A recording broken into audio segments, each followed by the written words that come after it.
noong nakaraang episode. Nalaman natin na dahil sa mahal ng Diyos ang mga tao at nahirapan siya kapag nakikita niya nahirapan ng mga tao, tinalakay natin yan. Kaya alisin ang sakit, pagkanda, maging ang kapatayan ng mga nito mga tao sa lupa magpakailanman.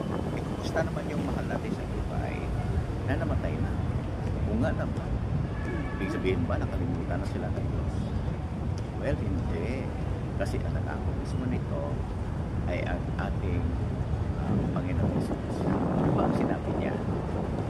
Sa Juan 5:28-29, may magandang bagay ang matutuhan natin mula sa tekstong ito. Ano ang sinabi ni Jesus? Sinabi niya, huwag kayong mamangha-rito dahil darating ng panahon na ang lahat ng nasa mga libingan ay makaririnig sa tinig niya.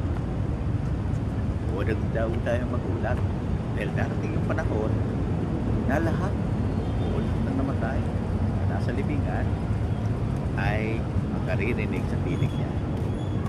Pag binanggit yung salitang makaririnig, naalala natin panahon saan binuhay muli ni Jesus si Lazaro sa John chapter 11 sa 43-44. Ganun ang ginawa niya, binuhay niya, tinawag niya si Lazaro at narinig ni Lazaro yun, siya lumabas dito sa libingan and then 4 na araw na siya patay noon. Kaya doon sa 29 siya nasabi na at mabubuhay silang muli yung mga namatay. John 5:28-29, at mabubuhay silang muli ang mga gumagawa ng mabubuting bagay tungo sa pagkabuhay muli sa buhay, pero ang mga gumagawa ng masamang bagay tungo sa pagkahatol. Kaya malinaw na ipinakita nito, may pagbubuhay muli sa mga mahal natin sa buhay pagkanta. Diba natutuwa tayo na muli pa pala natin mga piling ng mahal natin sa buhay.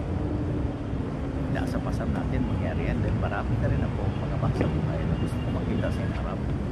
Gagawin talaga ni Jesus yan sa ilalim ng pamamahalan niya, yung kaharian, gobyerno ng Diyos na ating hinihiling dumating dito sa lupa. Guni-guni kung gaano kasaya ang panahon yun. Talagang napakasaya. Kaya matyagahan, maghintay at maging masunurin sa Diyos.